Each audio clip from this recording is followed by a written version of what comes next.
Vous qui nous suivez en ligne, nous vous saluons aussi et nous vous invitons à partager aussi ces liens pour inviter d'autres personnes dans la présence de notre Seigneur. Nous lisons dans l'Épître aux Hébreux au chapitre 4, des versets 14 à 16. Hébreux chapitre 4, versets 14 à 16. Ainsi, puisque nous avons un grand souverain sacrificateur qui avait traversé les cieux, Jésus, le Fils de Dieu, demeurons fermes dans la foi que nous professons. Car nous n'avons pas un souverain sacrificateur qui ne puisse compatir à nos faiblesses. Au contraire, il a été tenté comme nous en toutes choses, sans commettre les péchés. Approchons-nous donc avec assurance du trône de la grâce de Dieu, afin d'obtenir miséricorde et de trouver grâce pour être secourus dans nos besoins. Nous allons incliner nos têtes dans la prière. Chacun de nous va réaliser la présence de Dieu dans sa vie. Chacun de nous va réaliser la présence de Dieu là où il est.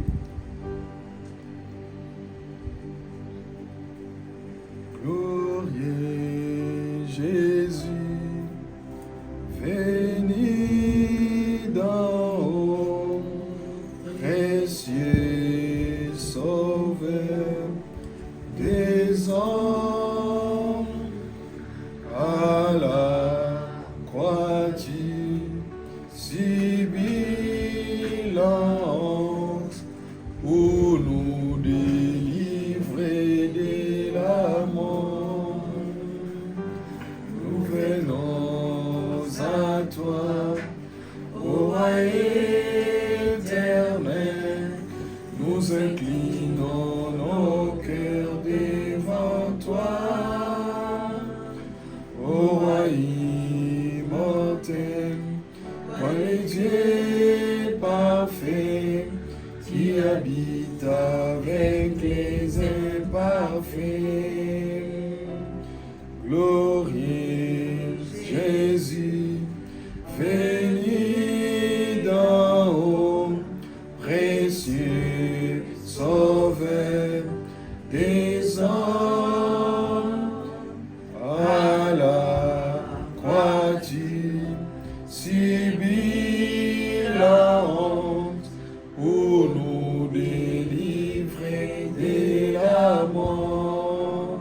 Prie, recommande ce moment entre les mains de Dieu.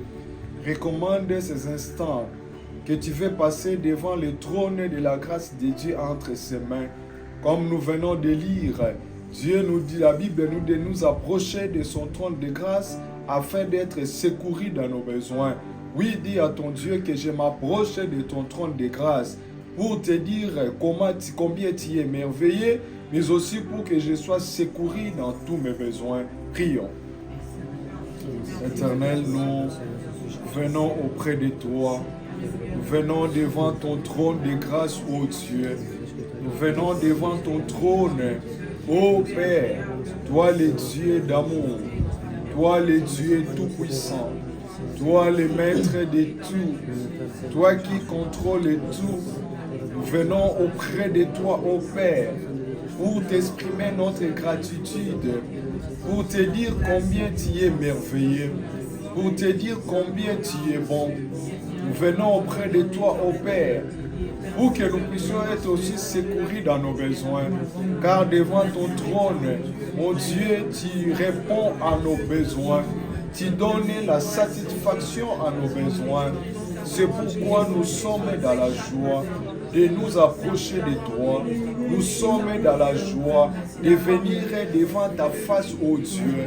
Nous sommes dans la joie, ô Père, de venir te rencontrer. Toi, le Dieu qui a entre tes mains nos vies, toi qui as entre tes mains notre avenir, toi qui connais notre futur, toi qui connais le futur de nos familles, ô Dieu. Nous venons auprès de toi, Seigneur. Nous venons auprès de toi, ô Dieu. Seigneur, pour te célébrer, pour te magnifier. Nous venons auprès de toi, ô Père, pour t'exalter, pour élever ton Saint-Nom. Nous venons auprès de toi, Seigneur, pour exalter ta grandeur. Nous venons auprès de toi, Seigneur, pour te dire que tu es bon, tu es merveilleux, ô Dieu. Alléluia. Merci, Seigneur.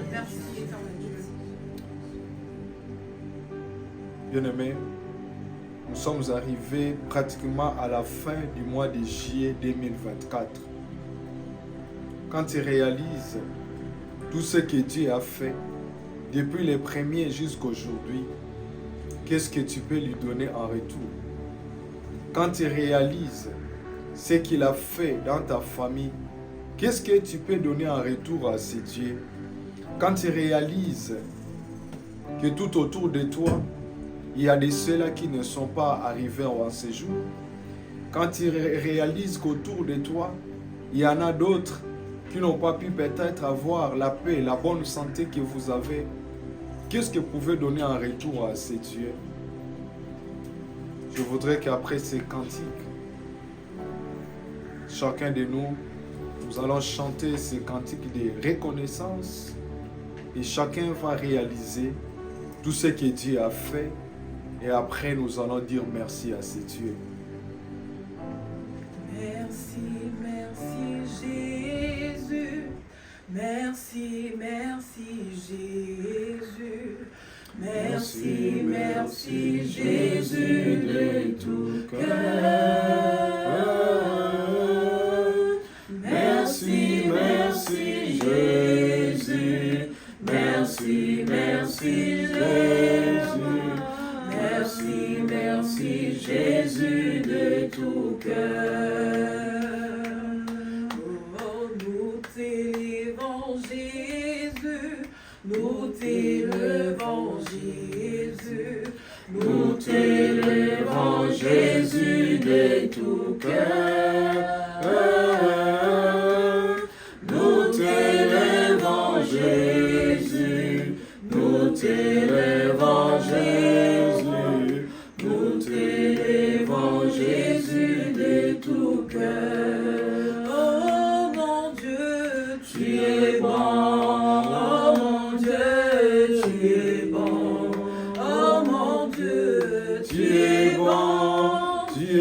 Pour moi, tu es bon. Oui, dans ma vie, tu es bon. Dans ma famille, tu es bon. Oh mon Dieu, tu es bon. Tu es bon pour moi, tu es bon. Oh, hier, aujourd'hui, tu es bon. Et demain, tu es bon. Éternellement, tu es bon. Tu es bon pour moi, tu es bon. Yahweh, tu es bon.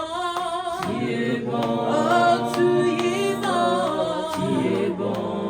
Oh mon Dieu, tu es bon. Tu es bon pour moi, tu es bon. Napesa yonini, Nzambe nanga napesa yonini. Nzambe nanga napesa yonini. Nzambe nanga napesa yonini.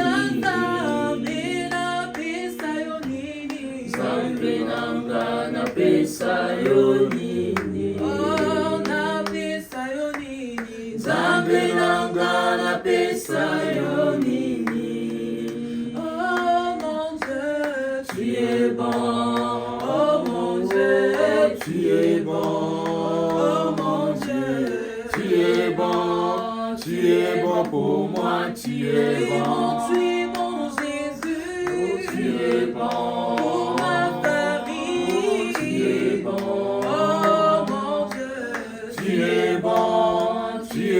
Pour moi, tu es bon. Éternel, tu es bon.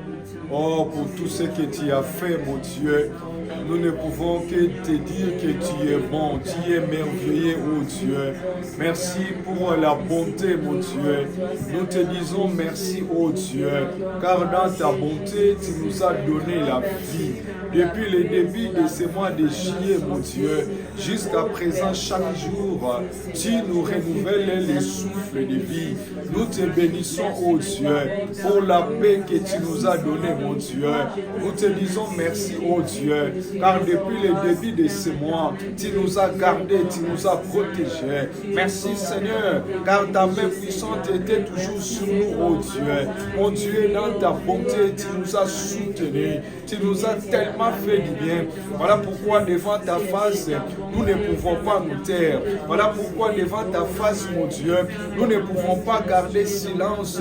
Nous te disons merci, oh Dieu, pour tout ce que tu as fait, Seigneur, dans nos vies et dans nos familles. Nous te disons merci, oh Dieu, pour tes merveilles, mon Dieu.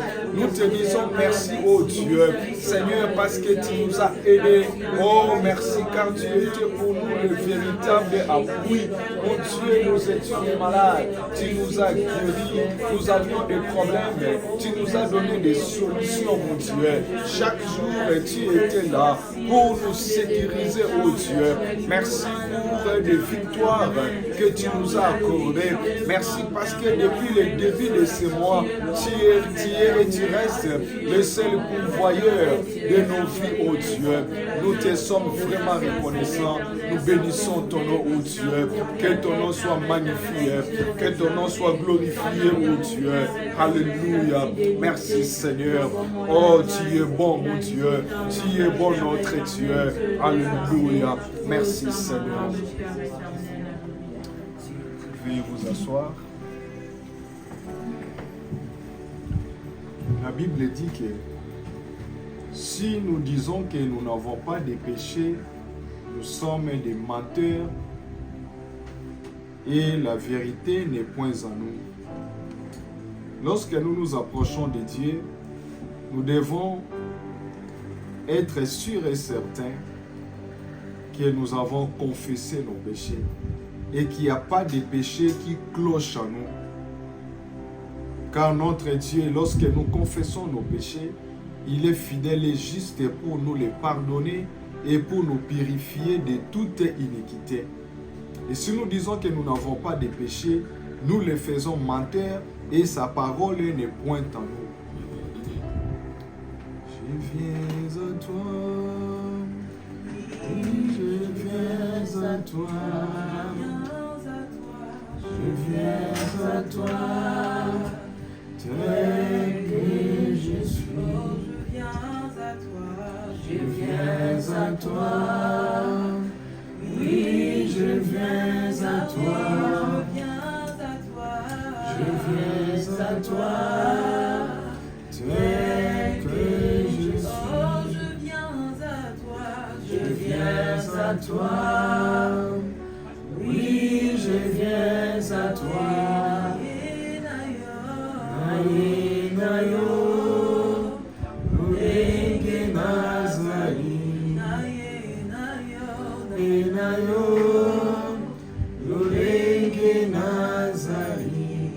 Confesse tes péchés, avoue tes fautes devant ton Dieu. Il est capable de t'offrir son pardon. Demande-lui pardon. Prie mon frère, ma soeur. Répands-toi devant ton Dieu. Éternel, nous voici devant ton trône. Nous voici brisés et condamnés, car nous sommes des pécheurs. Nous ne sommes pas dignes, mon Dieu, de nous approcher de toi. Nous sommes des pécheurs. Voilà pourquoi nous te prions que tu nous pardonnes. Devant ton trône, ô Dieu, nous voici devant toi pour te dire la vérité que nous sommes des pécheurs. Mais la Bible dit que, mon Dieu, c'est toi le Dieu qui pardonne. Les péchés se trouvent auprès de toi afin qu'on te craigne, ô Dieu. C'est pourquoi nous te supplions, nous te prions, ô Dieu, que tu pardonnes nos péchés. Nous te prions, ô Dieu, que tu ne nous traites pas selon nos péchés, mais nous prions, Seigneur, que tu nous pardonnes, s'il te plaît. Ô tendre Père, tu es le Dieu compatissant, tu es le Dieu miséricordieux. Pardonne-nous, purifie nos cœurs, sanctifie nos vies, ô Dieu. Lave chacun de nous par le sang de Jésus.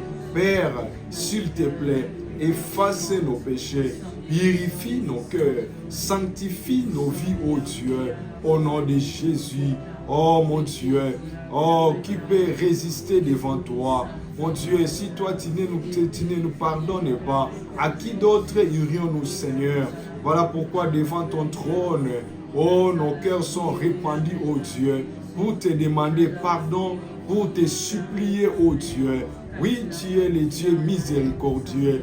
Tu es le Dieu compatissant. Seigneur, pardonne-nous, oh Seigneur.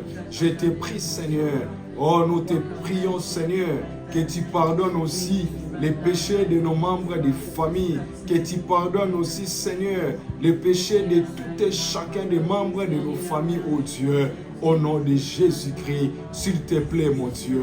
Au nom de Jésus. Alléluia.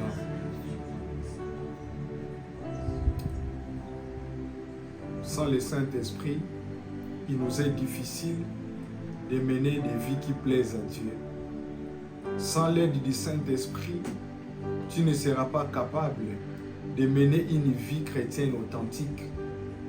Sans le Saint-Esprit, tu ne seras pas capable de faire face à toutes les sollicitations vers le mal. C'est pourquoi nous allons demander l'aide du Saint-Esprit, qu'il renouvelle encore ta force, qu'il te redonne encore la force nécessaire de vaincre le mal, de mener une vie qui plaise à Dieu, de mener une vie où Jésus est au centre. Prions. Cher Saint-Esprit, de moi-même je suis faible, je suis incapable de mener une vie chrétienne authentique. Je suis incapable de mener une vie qui plaise à Dieu. C'est pourquoi je te prie, Saint-Esprit, que tu me soutiennes. Oh, l'Esprit de Dieu, je te prie que tu m'aides dans ma vie de tous les jours. J'ai besoin que tu me soutiennes, cher Saint-Esprit. S'il te plaît, l'Esprit de Dieu, donne à chacun de nous la force nécessaire. Donne à chacun de nos membres de famille la force nécessaire de vaincre le mal, de vaincre les péchés. Nous te prions, l'Esprit de Dieu. Oh, répands ta puissance sur nous. Répands ta puissance, l'Esprit de Dieu, au nom de Jésus. Oh, cher Saint-Esprit, nous te prions, l'Esprit de Dieu. Nous te prions, cher Saint-Esprit, que tu nous rendes capables de vaincre le mal. Nous voulons mener des vies chrétiennes authentiques. Nous voulons mener des vies chrétiennes qui plaisent à Dieu, qui donnent gloire à Dieu, qui place Jésus au centre. Voilà pourquoi nous prions que Saint-Esprit, tu nous donnes la force nécessaire. Tu nous donnes la force de vaincre le mal. Tu nous donnes la force de vaincre les péchés dans ce monde au nom de Jésus. Alléluia.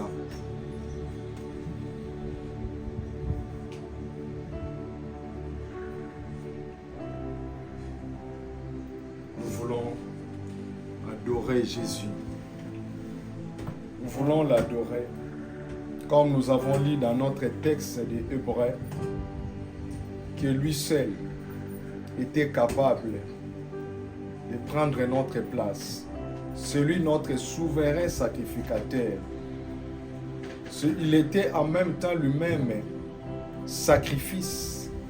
Il s'est donné pour nous. Jésus avait versé son sang pour toi et moi.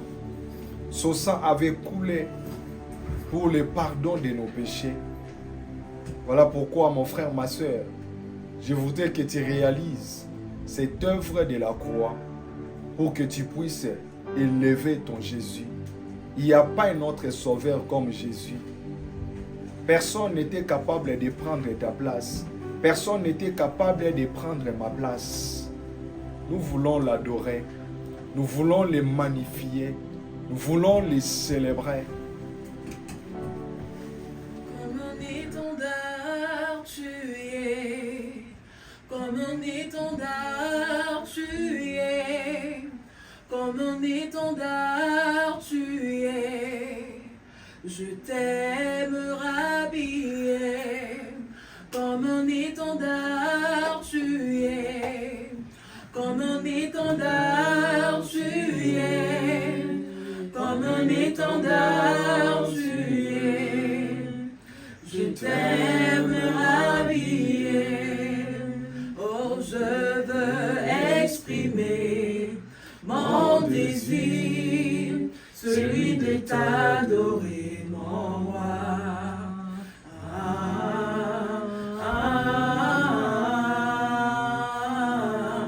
Comme un étendard, tu es.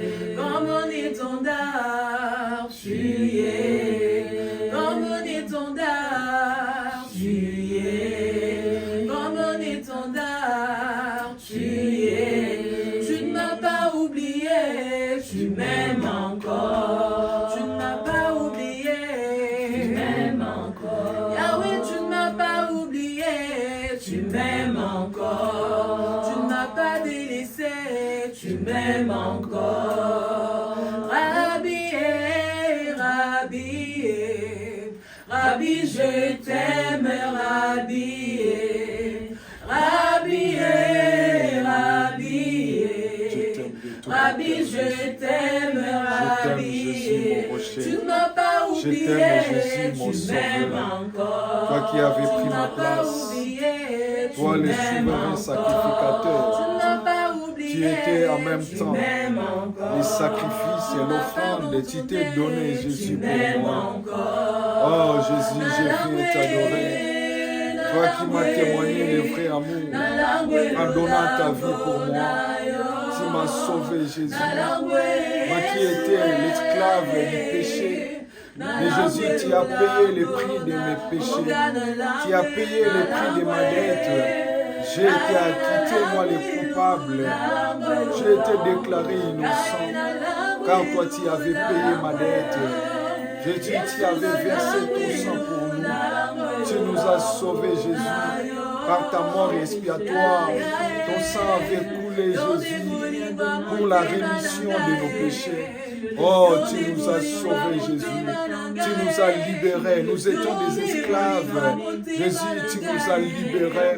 En toi, nous avons trouvé la vie éternelle. En toi, nos péchés ont été pardonnés. En toi, Jésus, à cause de ton œuvre à la croix, nos noms sont inscrits sur le livre de vie, Jésus. Oh, je t'adore de tout mon cœur. Je t'aime de tout mon cœur, Jésus. Tu es l'amour de ma vie, Jésus. Tu es l'amour de ma vie, Jésus. Oh, tu nous as sauvés, Jésus.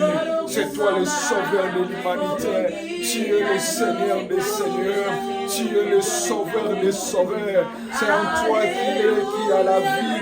Tu es le chemin qui conduit vers la vie. Tu es le chemin qui conduit vers le ciel, Jésus. Oh, nous t'adorons, Jésus.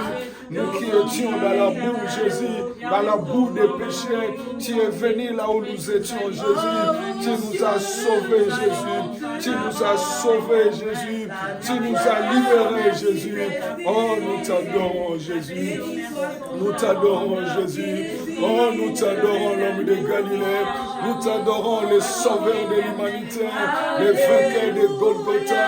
Nous t'adorons, toi l'alpha et l'oméga, le commencement et la fin, c'est toi, Jésus. Étoile brillante du matin, le soleil levant de la justice, c'est toi, Jésus. Oh, toi le Dieu d'actualité, toi qui ne changes jamais, Jésus. Nous t'adorons, Jésus.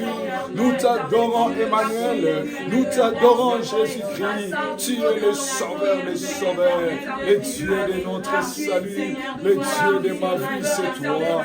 Oh, reçois mon adoration, Jésus. Reçois mon adoration, Jésus. Reçois mon adoration, Jésus.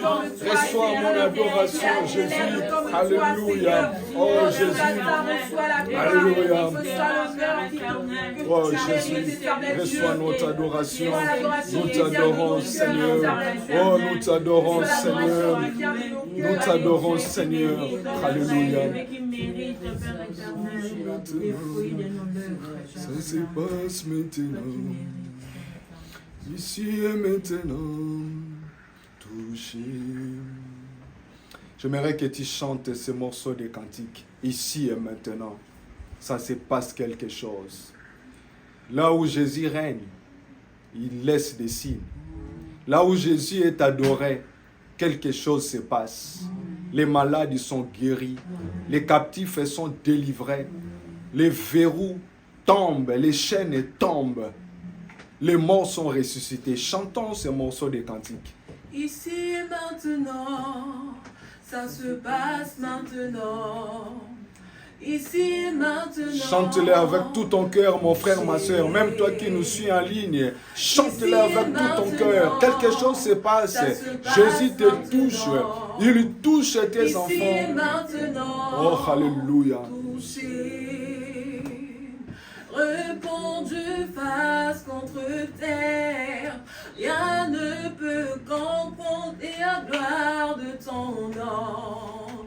Oh, tu as conquis tout mon cœur. Je ne peux tomber amoureux dans nous saluons ta présence. Tu es là, Jésus. Ici et maintenant, tu es là, Jésus. Tu es là pour nous toucher.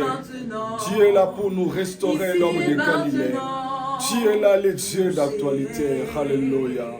Ici et maintenant, ça se passe maintenant. Ici et maintenant, touché. Ici et maintenant, ça se passe maintenant. Ici et maintenant, touché. Oui, nous voulons que tu nous touches. Maintenant que nous sommes devant ton trône, maintenant que nous t'avons adoré, nous voulons que les ténèbres puissent s'enfuir. Nous voulons que la maladie tombe. Nous voulons que les règnes de la maladie, de la mort tombent. Nous voulons que les obstacles des chaînes tombent dans nos vies. Oh Jésus, nous voulons que tu nous touches. Je prie que tu touches chacun qui prie avec nous, qui est connecté avec nous. Nous voulons que tu les touches afin que les malades soient guéris, que les captifs soient délivrés. Nous voulons que tu nous touches afin que les morts soient ressuscités. Nous voulons que tu nous touches, Jésus-Christ de Nazareth. Oui, nous saluons ta présence. Voilà pourquoi nous t'acclamons. Toi le vainqueur de Golgotha, toi le Seigneur des Seigneurs, toi le Roi des Rois, le Maître de l'univers. Reçois notre adoration. Sois élevé, sois magnifié, Jésus, car tu règnes à jamais dans les cieux, sur la terre et sous la terre. C'est toi qui règnes, tu domines sur les nations. Voilà pourquoi nous t'élevons, nous t'adorons, nous t'acclamons, Jésus. Acclame Jésus, acclame-le encore, acclame-le. Il ne change jamais. Il est le vainqueur des vainqueurs. Il lui a été donné le nom qui est élevé au-dessus de tout nom. Devant le nom de Jésus, les maladies s'enfuient. Devant le nom de Jésus, les démons tremblent, les sorciers tremblent, les occultistes tremblent. Devant le nom de Jésus-Christ de Nazareth. Amen. Bien-aimés, nous lisons dans l'évangile, dans l'épître aux Romains. Nous lisons Romains chapitre 11. Romains chapitre 11, les versets 33 à 36. Romains chapitre 11, verset 33 jusqu'au 36e verset.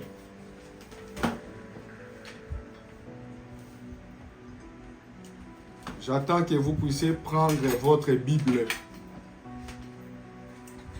Ayons l'habitude de lire la parole de Dieu. Romains chapitre 11, verset 33 jusqu'au 36e verset. Nous pouvons nous lever pour honorer la parole de Dieu. Romains chapitre 11, verset 33 à 36.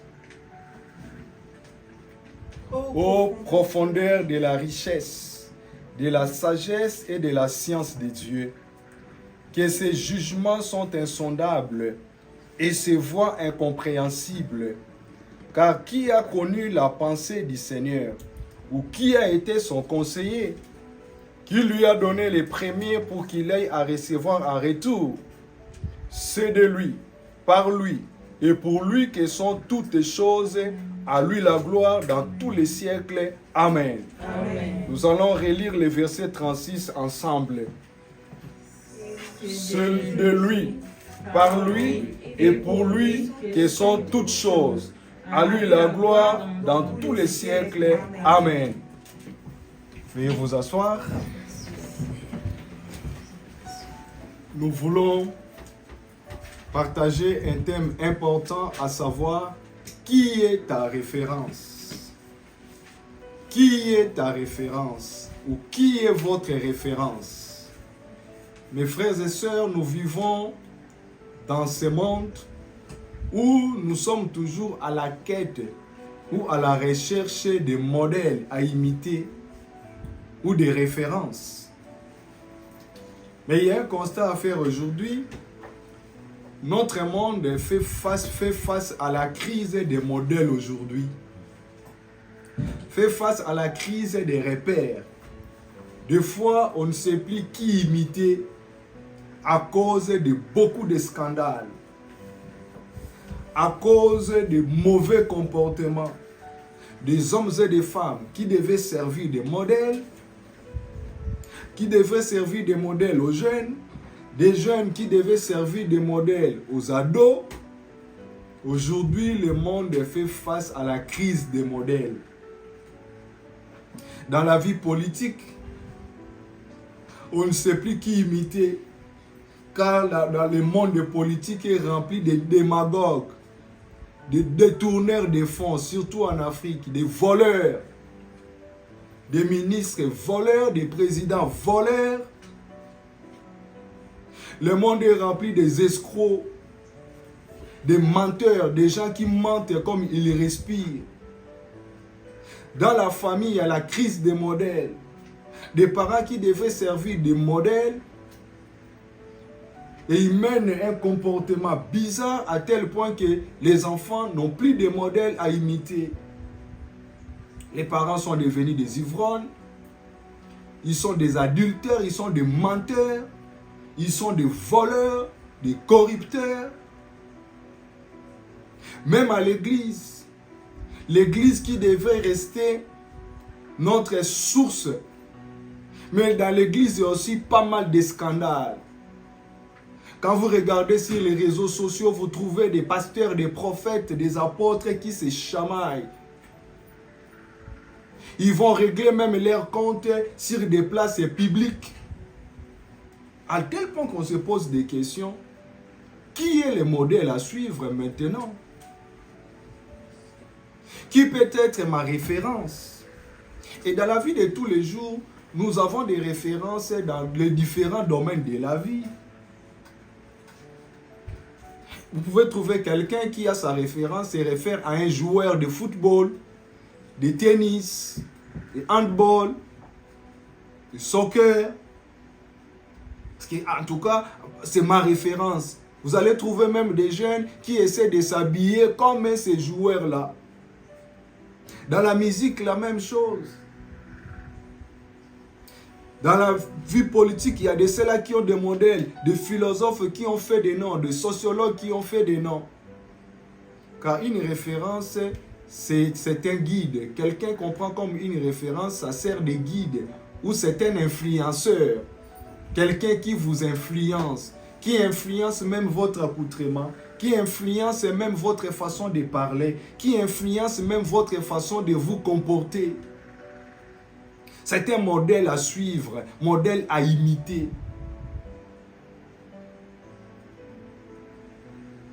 Alors pourquoi devons-nous avoir des références dans la vie? Premièrement, bien-aimés, nous avons besoin de références dans notre vie de tous les jours, car nous vivons dans un monde de complémentarité. Personne ne se suffit à elle-même. Nous apprenons toujours des autres. Même des fois, quelqu'un a besoin de s'habiller, peut se référer, ah non, j'aimerais m'habiller, moi aussi je vais acheter le tel habit que j'avais vu telle personne avait porté. Non, j'aimerais avoir ces modèles-là. Nous avons toujours besoin des autres dans notre vie de tous les jours. Soit pour avoir de l'aide, soit pour avoir des orientations, soit pour avoir des conseils. Car seul tu es incomplet, ton complet se trouve dans l'autre. tu ne te suffis pas à toi-même. Toi seul, tu as encore des vides. Ces vides-là doivent être complétés par des autres. Ces vides-là doivent être comblés par la présence des autres. C'est pourquoi tu ne peux pas considérer les autres comme étant une menace pour toi. Chaque fois que Dieu met des gens à ta disposition, devant toi, tout autour de toi, tu dois faire la sélection pour dire que cette personne peut être une bénédiction pour moi. Cette personne peut être une bénédiction pour ma famille. Chers enfants, vos parents sont une bénédiction pour vous. Deuxième raison, pourquoi devons-nous avoir des références dans la vie? C'est parce que nous vivons dans un monde de réseaux. Le monde des réseautages. Dans notre contexte d'aujourd'hui, les replis sur soi n'est plus important. Même dans les business, même dans les affaires. Tu ne peux pas aller de l'avant dans tes affaires si tu ne vis pas dans les réseaux, si tu ne fais pas les réseautages. Tu peux avoir des produits, mais pour que tu puisses vendre tes produits, tu as besoin de gens qui vont faire de la publicité pour tes produits. Tu as besoin de fournisseurs. Alors tu dois faire les réseautages. Tu dois avoir des réseaux. C'est pourquoi les gens se regroupent. Vous allez trouver des gens qui se regroupent dans les associations, dans les clubs, dans les églises, dans des communautés. Mais je voudrais faire une mise au point ici pour nous dire que toutes les références que nous pouvons avoir dans ce monde peuvent tôt ou tard nous décevoir, d'une manière ou d'une autre. Car l'homme reste toujours faillible.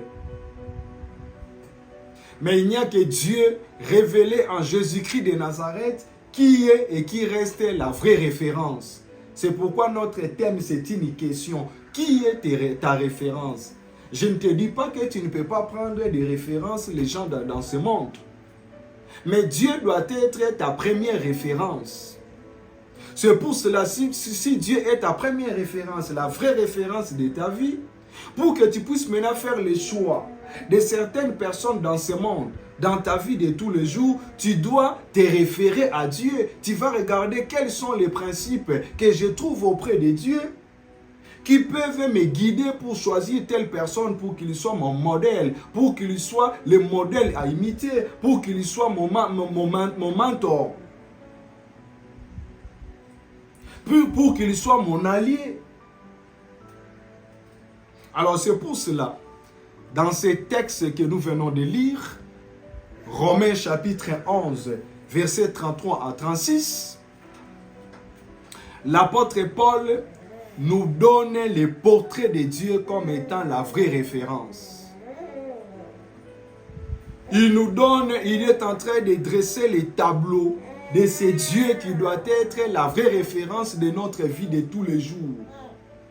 Alors je voudrais rapidement nous donner le contexte de cette épître de Paul aux Romains. L'apôtre Paul écrit son épître vers l'an 56 et 59 et il avait destiné aux chrétiens de l'église de Rome.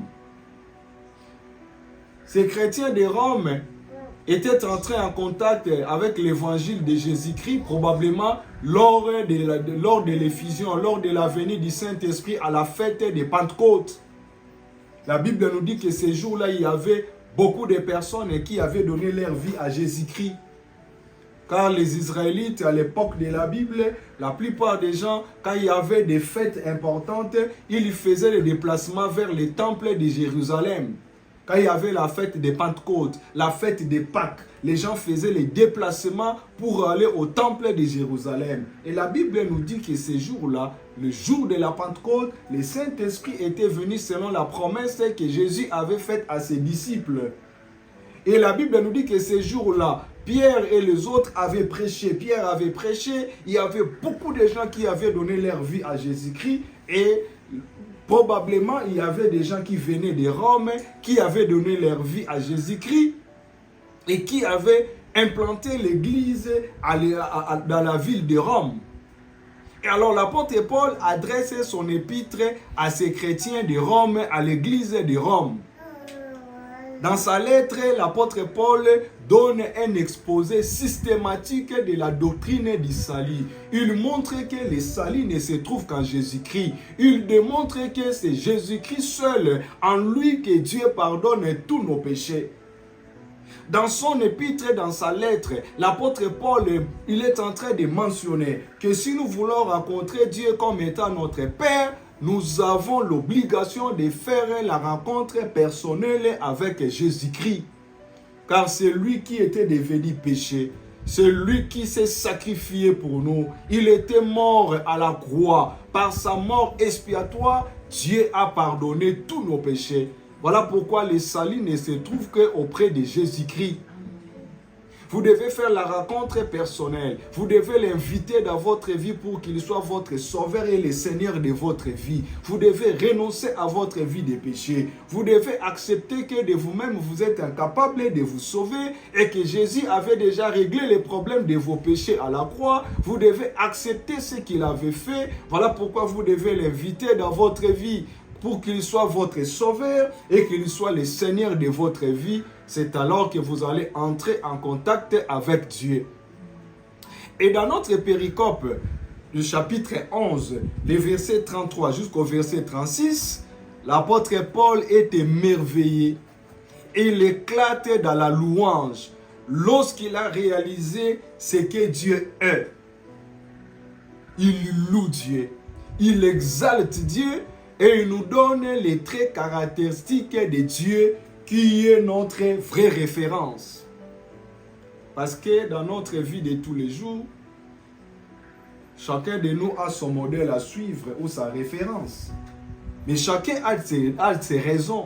Pourquoi voulez-vous suivre cette personne-là comme étant votre modèle? Pourquoi voulez-vous le suivre pour qu'il soit votre référence? Vous avez des raisons. C'est alors que l'apôtre Paul nous donne aussi les raisons pour lesquelles Dieu doit être notre référence. Et aujourd'hui, je voudrais nous donner ces 4 raisons pour lesquelles vous devez suivre Dieu pour qu'il soit votre référence. La première raison, ou premier trait caractéristique que l'apôtre Paul nous donne de Dieu lorsque nous lisons au verset 33 et le verset 34, l'apôtre Paul nous informe que Dieu est sage et intelligent. Dans sa sagesse et dans son intelligence, Dieu nous confond dans notre intelligence. Il lui confond les humains dans leur intelligence. C'est pourquoi la Bible dit que ne sois pas sage à tes propres yeux. C'est pourquoi la Bible nous dit que Dieu nous dit que nos voix ne sont pas ses voix. Mes frères et sœurs, malgré l'évolution de notre technologie, le monde a encore des problèmes qui n'ont pas de solution. Malgré que le monde aujourd'hui nous présente des hommes et des femmes très intelligents, des experts dans pas mal de domaines, mais n'ont pas pu résoudre toutes les équations de ce monde. Le monde fait encore face à des problèmes et des crises. Le monde fait encore face à des problèmes de guerre, de conflits. Nous avons la guerre à Gaza, en Ukraine. Nous avons la guerre au Soudan. Nous avons la guerre à l'est de la République démocratique du Congo. Il y a des conflits. Le monde a encore des problèmes même de légitimité. Vous trouvez même dans des pays où on parlait de vieilles démocraties, mais il y a eu aussi des contestations des élections pour dire qu'on a volé mon élection, on avait volé mes voix. Le monde fait encore face, malgré les progrès de la médecine, mais le monde fait encore face à des maladies qui sont incurables. Des maladies que les médecins ne sont pas capables de les soigner. Les pharmaciens ne sont pas capables de fabriquer des médicaments pour guérir ces maladies. Mais mes frères et sœurs, notre Dieu résout toutes sortes des équations. Notre Dieu a des solutions à tous les problèmes. Dieu étant sage et intelligent, l'apôtre Paul nous informe que ce Dieu n'a pas besoin de conseiller, car il suffit à lui-même. Il est différent des gens de ce monde. Choisis-le pour qu'il soit ta référence. Choisis que Dieu soit ta référence. Il se suffit à lui-même. Il ne manque de rien. Regardez les gens de ce monde. Lorsque tu deviens président de la République, Lorsque quelqu'un devient ministre, son cabinet est rempli de conseillers dans tous les domaines. Conseiller juridique, conseiller économique, conseiller culturel, conseiller diplomatique. Pourquoi les cabinets sont remplis de conseillers? Parce que la personne qui est chef ne se suffit pas à elle-même. Elle a besoin de temps en temps de consulter les gens dans les différents domaines. S'il y a un sujet qui touche l'aspect juridique, il va demander les avis de son conseiller juridique. S'il a des dossiers qui touchent les aspects diplomatiques, il va consulter ses conseillers diplomatiques. Or, qui est ce roi de ce monde qui se suffit à lui-même? Qui est ce président de ce monde qui se suffit à lui-même? Mon frère, ma soeur, notre Dieu se suffit à lui-même. Voilà pourquoi il est la vraie référence. Choisis ce Dieu, mon frère, ma soeur. Ne te confie pas sur les hommes, ne te confie pas sur les grands, car les hommes de ce monde, mon frère, ma soeur, ne se suffisent pas à eux-mêmes. Ils ont des limites. Notre Dieu étant sage et intelligent, tout ce qu'il fait réussit, car il est étranger à l'échec. Dieu ne connaît pas l'échec. Dieu ne tâtonne jamais. Mais les gens de ce monde, ils connaissent des échecs, ils tâtonnent, ils échouent. Dieu n'échoue jamais. Amen. Dieu ne se trompe jamais. Choisis ce Dieu-là pour qu'il soit ta référence. Deuxième caractéristique que l'apôtre Paul nous donne de Dieu dans cette péricope, l'apôtre Paul nous informe que Dieu est le propriétaire de toutes choses. Lorsque nous lisons les versets 35 et les versets 36, il nous pose la question. Il dit qui lui a donné les premiers pour qu'il aille à recevoir en retour. C'est de lui, par lui et pour lui que sont toutes choses. Remarquez ici, c'est de lui, par lui et pour lui que sont toutes choses. Donc c'est lui le propriétaire de toutes choses. Oh, j'aimerais vous choquer, mon frère, ma soeur. C'est lui qui est le propriétaire de ta vie. Si vous êtes le propriétaire de quelque chose, vous pouvez en disposer comme vous voulez. Vous pouvez l'utiliser comme vous voulez. Parce que vous avez le droit légal sur cette chose-là. Si vous avez la voiture, vous avez une maison, vous pouvez l'utiliser comme vous voulez. Vous utilisez vos habits comme vous voulez les utiliser parce que ça vous appartient. C'est de la même manière avec Dieu. Dieu étant le propriétaire de toutes choses, ce monde appartient à notre Dieu. Les cieux et la terre lui appartiennent. Toutes les créatures de ce monde appartiennent à Dieu. Les blancs tout comme les noirs, nous appartenons à Dieu. Que vous soyez de la peau blanche, que vous soyez de la peau noire, que vous soyez de la peau rouge, vous appartenez à Dieu. Vous n'existez pas dans ce monde parce que vous l'avez voulu. Non, c'est parce que c'est Dieu qui l'avait voulu. C'est Dieu qui vous a créé. Vous n'êtes pas le fruit du hasard. Vous devez prendre des distances vis-à-vis des théories des évolutionnistes. Non. La Bible nous dit dans le livre de Genèse que c'est Dieu qui a tout créé. Dieu dit faisons l'homme à notre image. C'est Dieu qui vous a créé. Vous existez dans ce monde. Vos enfants existent dans ce monde, non pas parce que vous l'avez voulu, mais c'est parce que c'est Dieu qui l'avait décidé. La vie, c'est le miracle de Dieu. Pour que vous puissiez être formés dans le ventre de votre mère, pour que l'ovule soit fécondé par les spermatozoïdes. Oh, il n'y a aucun médecin qui a le contrôle de ces phénomènes-là. Il n'y a que Dieu qui en a le contrôle. C'est pour cela, même aujourd'hui, les gens qui font recours, bien aimé, à la fécondation in vitro. Mais tout ne réussit pas. C'est pour dire que le miracle de la vie appartient à Dieu. Amen. Ça appartient à notre Dieu. Il est le propriétaire de toutes choses. C'est lui qui est le propriétaire de ce souffle de vie que vous avez.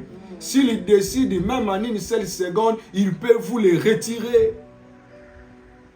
Vous qui refusez Dieu parce que vous dites que vous avez beaucoup d'argent. Vous qui refusez Dieu parce que vous regardez à vos postes et à vos titres. Dieu peut vous retirer le souffle de vie. Vos titres ne serviront à rien. Les bureaux, les cabinets là, vous n'y entrerez plus. Cette villa-là que vous avez, vous n'y entrerez plus. On va vous acheminer dans la morgue. On ne vous donnera même pas l'occasion de revoir même en une seule seconde la chambre que vous aimez tant. Non, votre corps sera exposé dans une salle funéraire. Les habits que vous aimez tant, vous n'irez pas avec ça. Ce sont d'autres personnes qui vont choisir les habits que vous allez porter.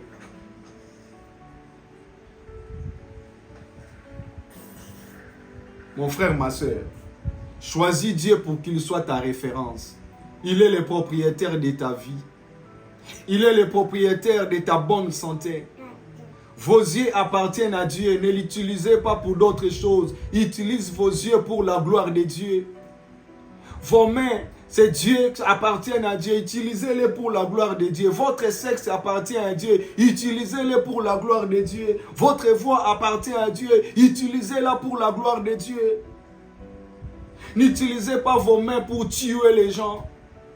N'utilisez pas votre bouche pour la drogue, pour l'alcool. Utilisez-les pour Dieu, mon frère, ma soeur. Utilisez-les pour la gloire de Dieu.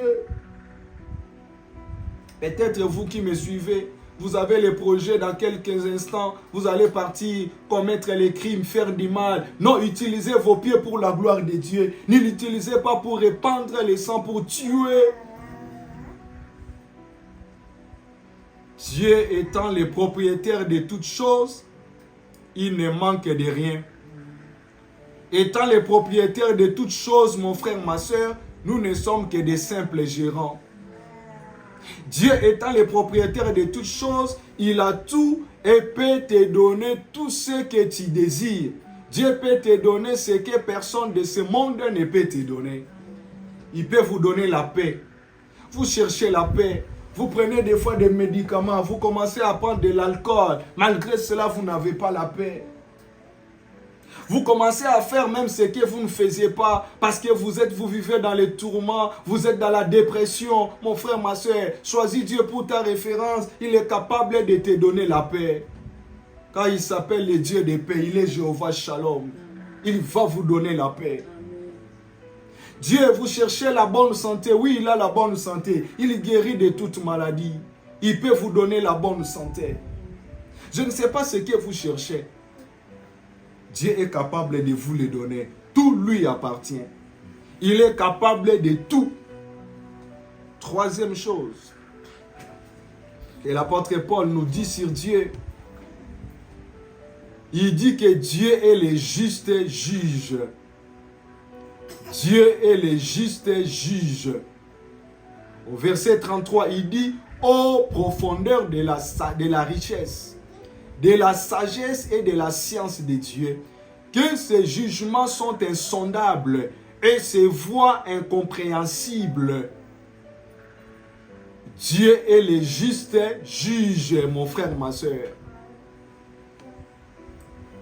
Dans sa justice, il n'y a pas de favoritisme. Dans la justice de Dieu, il n'y a pas de corruption. Dans la justice de Dieu, il n'y a pas d'erreur. Étant les justes juges, mon frère, ma soeur, Dieu, nous ne pouvons pas les corrompre. Mais comment la justice de ce monde est pourrie à cause de la corruption? Il y a le clientélisme dans la justice de ce monde. Des hommes qui sont forts, des femmes qui sont fortes, influencent la justice de ce monde. Des fois, dans la justice de ce monde, c'est une justice, en tout cas, seulement que ce sont les faibles qui sont jugés, les forts sont protégés. Mais auprès de notre Dieu, dans sa justice, il n'y a pas de favoritisme. Voilà pourquoi il est capable de te justifier. Même si tu es victime d'injustice de ce monde, C'est toi qui devais gagner ces procès-là. Mais du fait que tu n'avais pas d'argent, du fait que tu n'avais pas des hommes et des femmes influents pour qu'ils puissent plaider en ta faveur, tu as perdu le procès. Mais j'aimerais te dire aujourd'hui, compte sur la justice de Dieu. Amen. Compte sur la justice de Dieu. Il va te justifier. Amen. Les jugements de Dieu sont équitables. Dieu est capable d'annuler les décisions de tes ennemis. Les décisions prises de nuit, tout comme les jours, il est capable de les annuler. Dieu est capable d'annuler les verdicts de tes adversaires. Dieu est capable, mon frère, ma soeur, de mettre fin à toute forme d'injustice dans votre vie et de vous rétablir dans vos droits. Dans le livre des Psaumes au chapitre 37, les versets 5 à 6, la Bible dit que Dieu est capable de nous rétablir dans nos droits. On t'a privé de tes droits. Fais confiance à la justice de Dieu. Recours à ton Dieu. Va auprès de Dieu. Dis-lui que tu es ma référence. Je ne compte que sur toi. Toi, le juste juge, je viens auprès de toi. Mon Dieu, regarde, je suis victime d'injustice. Il va vous rétablir dans vos droits. Amen. Et enfin, quatrième chose que l'apôtre Paul nous dit sur Dieu comme étant la vraie référence, il nous dit que Dieu est insondable et immuable. Quand il nous dit que Dieu est insondable, cela signifie que Dieu, personne ne peut le maîtriser, personne ne peut le contrôler. Il est tout autre. Il fait ce qui étonne, il fait ce qui dépasse notre entendement humain. Personne ne peut contrôler Dieu. Personne ne peut le maîtriser. Il est multisystème. C'est pourquoi nous voyons même Jésus, quand il a opéré les miracles, il n'y a pas de miracles authentiques dans les miracles que Jésus avait opérés. Tantôt pour guérir les malades, il lui dit, c'est lui prononce seulement la parole. Le lépreux lui dit que peux-tu me rendre pur? Il dit, si tu le veux, sois pur. Pour guérir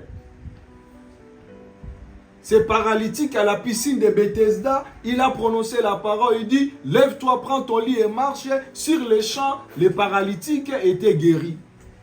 Mais pour guérir un aveugle, Jésus a utilisé la salive. Il a fait de la boue, il a appliqué sur ses yeux. Il est multisystème. Des fois, vous pensez que Dieu, pour agir dans votre vie, il va passer à gauche, il peut venir à droite. Des fois, vous pensez que Dieu, pour agir dans votre vie, il va passer par les hommes. Non, il peut aussi utiliser les animaux. Il avait utilisé les corbeaux pour nourrir Élie. Vous pensez, vous êtes limité, vous ne savez plus quoi faire. Vous êtes dans le désespoir. Vous semblez que vous pensez, vous regardez devant vous, vous dites que toutes les portes sont fermées devant vous. Mon frère, ma soeur, si c'est fermé à gauche, Dieu va l'ouvrir à droite. Si c'est fermé au nord, Dieu va l'ouvrir au sud. Si c'est fermé à l'est, il va l'ouvrir à l'ouest. Si c'est fermé sur cette terre, il va l'ouvrir dans les ciels. Il est multisystème. Ne désespérez pas. Faites-lui confiance. Il est la vraie référence, qu'il soit la référence de votre vie. Il avait créé l'autoroute dans la mer Rouge pour faire passer son peuple. Il donne les enfants aux stériles, il guérit des maladies incurables, il guérit des cancers, il guérit des myomes. C'est lui qui guérit même des dépressions. Il n'a jamais changé. J'aimerais conclure cette petite exhortation, mon frère, ma soeur, en nous donnant 2 leçons par rapport à tout ce que nous venons de voir. Voici la première leçon que nous tirons. Du fait que Dieu est le propriétaire de toutes choses, soyons humbles. Sois humble, mon frère, ma soeur. Évite l'orgueil dans ta vie. Sois humble devant Dieu. C'est pourquoi de temps en temps, exprime à Dieu ton humilité en lui disant merci pour ce qu'il fait. Ne dis pas que j'ai tout obtenu par mes forces. Non, dis ça, c'est par la grâce de Dieu. Sois humble pour rendre grâce à Dieu. Sois humble pour les servir. Sois humble devant les hommes. Ne sois pas orgueilleux. Deuxième leçon que nous tirons du fait, puisque Dieu est sage et intelligent, du fait que Dieu est juste et insondable, faisons-lui confiance. Fais-lui confiance. Tu ne seras jamais déçu. Et choisissons-les comme étant notre référence. Par rapport à tout ce que nous venons de voir, que choisis-tu aujourd'hui pour qu'il soit ta référence? Je te conseille de choisir Dieu comme étant ta référence. Vous allez prier pour dire à Dieu qu'il brise l'orgueil dans votre vie. Dis-lui que maintenant que j'ai appris que toi, tu es le propriétaire de toutes choses, même le propriétaire de ma vie, brise l'orgueil dans ma vie. Fais de moi un homme ou une femme humble. Je vais exprimer ma reconnaissance à toi, mon Dieu, pour te dire que je ne suis qu'un simple gérant, un simple entendant. Fais de moi un homme humble, que je puisse m'effacer, que je ne sois pas toujours conscient de mes droits, mais que je sois capable aussi de renoncer à mes droits, mon Dieu. Car tout passera. J'ai tout obtenu dans ce monde auprès de toi. Que je ne puisse pas écraser les autres, que je ne puisse pas diminuer les autres. Que dans ma façon de parler, que je sois humble, dans ma façon de répondre aux gens, dans ma façon de réagir, que je sois une femme humble, un homme humble, mon Dieu. Brise l'orgueil dans ma vie. Prie mon frère, prie ma soeur. Prions. Prie que Dieu brise l'orgueil dans votre vie. Des fois, vous vivez à couteau tiré dans votre foyer parce que vous êtes d'un couple désorgueillé. Personne ne peut renoncer à ses droits. Personne ne veut s'humilier pour demander pardon à l'autre. Tu attends que l'autre puisse faire les premiers pas, alors que toi tu peux les faire. Dis à ton Dieu, Seigneur, brise l'orgueil dans ma vie. Brise l'orgueil dans ma vie, s'il te plaît, mon Dieu. Brise l'orgueil dans ma vie. Fais de moi un homme humble. Que je sois humble vis-à-vis de toi. Que je te sois reconnaissant, mon Dieu, dans ma vie. Que je ne puisse pas attribuer tes mérites aux hommes. Que je ne puisse pas attribuer ce que tu fais, mon Dieu, à mon intelligence, à mon courage, mon Dieu, à mes relations. Non, Seigneur. Fais de moi un homme humble vis-à-vis de mes semblables. Que j'apprenne à renoncer à mes droits. Que j'apprenne à m'effacer, mon Dieu. Que j'apprenne à demander pardon, à faire les premiers pas dans ma vie. Au nom de Jésus. Bien-aimés, nous avons appris la deuxième leçon. Du fait que Dieu est sage et intelligent. Du fait que Dieu est immuable, est insondable. Nous avons appris que nous devons lui faire confiance. Dis à ton Dieu, peu importe ce que je vis comme situation, comme déboire, peu importe ce que je traverse comme situation dans ma vie ou dans ma famille ou dans mes affaires, je décide aujourd'hui de te faire confiance. Car toi, tu n'échoues jamais. Tu es tellement grand, tu es tellement, ta grandeur tu es tellement insondable et immuable. On ne peut pas te maîtriser ni te contrôler. Tes voix ne sont pas mes voix. Je sais que tu vas finir par agir dans ma vie. Je ne connais pas quels sont les moyens que tu vas utiliser. Je ne sais pas tu vas passer par quel chemin. Mais je sais que tu agiras. Car tu es étranger à l'échec, je te fais confiance. Prie là où tu es. Prie mon frère, ma soeur.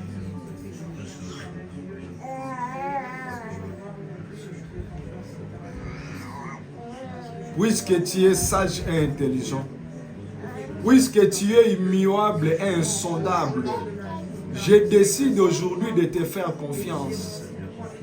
Peu importe ce que je vis comme situation, quels que soient les problèmes existentiels de notre vie, nous décidons de te faire confiance. Car toi, tu n'échoues jamais. Tu ne manques de rien, tu te suffis à toi-même. Tu es le Dieu autosuffisant. Je ne sais pas, tu vas utiliser quel moyen, mon Dieu, pour changer notre situation. Je ne sais pas, tu vas recourir à quel moyen, à quelle méthode, mon Dieu, pour nous guérir de cette maladie, pour mettre fin à cette dépression, pour mettre fin, mon Dieu, à ces cancers, pour mettre fin à cette crise de tension, à cette crise d'estomac, pour mettre fin à cette maladie nerveuse, pour mettre fin à ces troubles, à cette rébellion dans la vie de nos enfants, pour mettre fin à ces situations qui nous paralysent. Mais je sais une seule chose, que tu agiras, car tes voix ne sont pas nos voix. Je sais que tu agiras, mon Dieu. Oui, nous te faisons confiance. Vous allez terminer par ce sujet. Nous avons appris que Dieu doit être notre référence parce qu'il est le juste juge. Il est capable de te rétablir dans tes droits. Tu vas prier pour dire à ton Dieu, mon Dieu, annule les verdicts de mes ennemis. Je ne sais pas quels sont les verdicts qu'ils ont déjà prononcés contre ma vie ou contre ma famille, mais annule leurs décisions, annule leurs verdicts. Mon Dieu, rétablis-moi dans mes droits, rétablis mes enfants dans leurs droits. Prie là où tu es, prie mon frère, ma soeur. Tu es le juste juge. Dans ta justice, il n'y a pas de favoritisme. Dans ta justice, il n'y a pas de corruption, il n'y a pas d'erreur, mon Dieu. Dans tes jugements, il n'y a pas d'erreur, ni d'erreur matérielle, mon Dieu. Voilà pourquoi je te prie, mon Dieu, que tu annules les décisions de nos ennemis, les décisions prises de nuit tout comme les jours. Je te prie que tu annules les véridiques prononcées contre nous, prononcées contre nos affaires, contre nos enfants, mon Dieu. S'il te plaît, rétablis-nous dans nos droits. Rétablis-nous dans nos droits, mon Dieu, au nom de Jésus. Je voudrais prier pour toi. Toi qui es sur le point d'abandonner. Tu es en train de déprimer. Car tu as l'impression que toutes les portes sont fermées devant toi. Car tu as l'impression que tu as tout fait, mais rien ne marche. Tu as l'impression que devant toi, il y a des portes et des verrous qui sont fermés. Tu es en train maintenant de perdre l'espoir. Tu es même sur le point de te donner la mort. Non, ne te tue pas. Ne te donne pas la mort.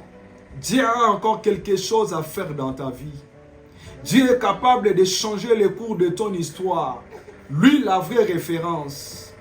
Ce n'est pas en vain qu'il t'a parlé aujourd'hui. Ce n'est pas en vain que tu l'as rencontré, que tu as écouté ces messages qu'il t'a envoyés. J'aimerais prier pour toi.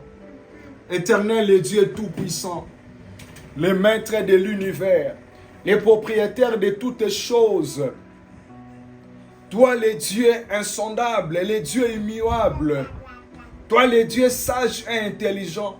Les dieux étrangers à l'échec, les dieux autosuffisants, les justes juges. Je te prie aujourd'hui, toi le propriétaire de toutes choses, je prie que ma main soit le prolongement de ta main pour toucher toute personne qui est entrée en contact avec ces messages, toute personne qui a écouté ta parole, mon Dieu, que tu les touches maintenant, que tu changes sa situation. Que tu les touches, mon Dieu. Que les choses changent dans sa vie. Qu'une nouvelle page commence à être inscrite dans sa vie, mon Dieu. Qu'une nouvelle histoire commence aujourd'hui. Car il t'a rencontré. Jésus, la vraie référence.